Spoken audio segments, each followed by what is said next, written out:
একজন জেলা প্রশাসক হিসেবে এবং একজন মানুষ হিসেবে যতটুকু দেওয়া যায় আমি সবটুকু চেষ্টা করব।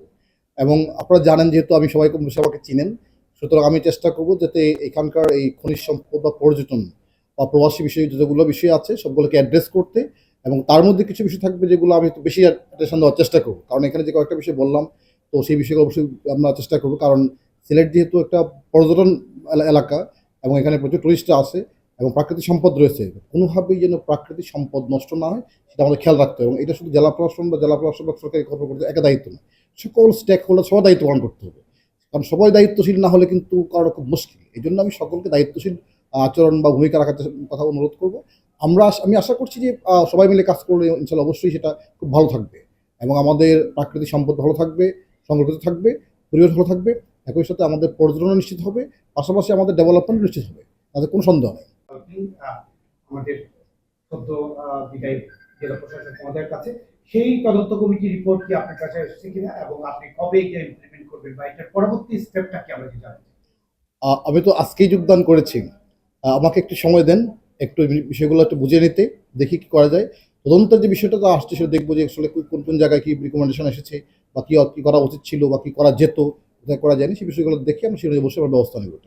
একটা জিনিস জানার খুব আগ্রহ যে আপনি পরিবেশের ছাত্র বললেন, এই বিষয়ের জন্য আপনি জানার আগ্রহ সৃষ্টি হলো যে আসলে পরিবেশ বিধ্বংসী যারা, সেই চক্রটা এখানে খুব বেশি প্রভাবশালী। তাদের বিরুদ্ধে আসলে এখানে এসে এই তুমুল কাণ্ডের মধ্যে হত্যাকাণ্ডের মধ্যে আপনি কতটা সামলাতে পারবেন? না, আমি একটু অ্যাড করতে চাচ্ছি। ওই প্রশ্নের সাথেই আপনারা অতীত যেই অপারেশন গুলো আমরা দেখেছি, আমরা এখানে যারা আছি সবাই প্রত্যক্ষ করছি, সারা দেশবাসী প্রত্যক্ষ করছি। আপনার এই যেটি পাথর ক্ষেপক যারা তারা কিন্তু খুবই শক্তিশালী, আপনি জানেন।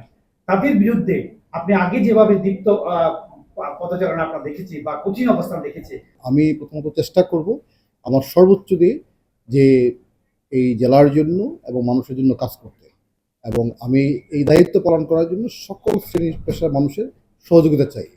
এবং আমি আশা করছি যে সবাই মিলে যখন কাজ করব সেটি অবশ্যই এই সিলেট একটি সুন্দর জেলা পরিণত হবে এবং সকলেই এটার বেনিফিশিয়ারি হবে। এবং আমি সকলকে অনুরোধ করব যেন সবাই নিয়ম মানে এবং আইন মেনে চলার চেষ্টা করে, আমি সেই কাজটাই করার চেষ্টা করব। এখানে বেশ কয়েকটা জিনিস আমার থাকবে, প্রথমত আইন শৃঙ্খলা, পরিবেশ, পর্যটন, শিক্ষা, স্বাস্থ্য, এই বিষয়গুলো আমার সকল কাজই প্রায়োরিটি থাকবে, কিন্তু এই কয়েকটা কাজের জন্য আমার স্পেশাল অ্যাটেনশন থাকবে। বিশেষ করে আপনারা জানেন যে সিলেট হচ্ছে একটি আমাদের প্রকৃতি কন্যা, সুতরাং প্রকৃতি কন্যার জন্য প্রকৃতির মতোই থাকে, সেটা আমরা সবাই মিলে চেষ্টা করব এখানে। এবং এখানে অবশ্যই ডেভেলপমেন্ট হবে, সবই হবে, কিন্তু সেটা হতে হবে সাস্টেনেবল ডেভেলপমেন্ট, টেকসই উন্নয়ন হবে, যাতে কোনোভাবেই কোনো পরিবেশের ওই ক্ষতি না হয়। কারণ আমি নিজেও পরিবেশের ছাত্র, সুতরাং আমি চাইবো যে পরিবেশ যেন সুন্দর রেখে উন্নয়নটা নিশ্চিত করা যায়।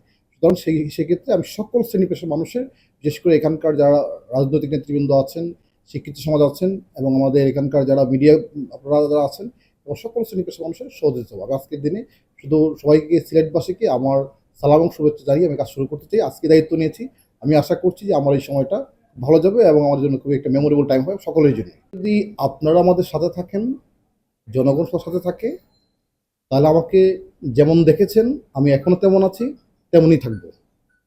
আমার একটা আনসার, যেমন দেখেছেন তেমনই থাকবো ইনশাআল্লাহ। দৈনিক বাংলাদেশ মিডিয়া, সত্যের সন্ধানে সারাক্ষণ।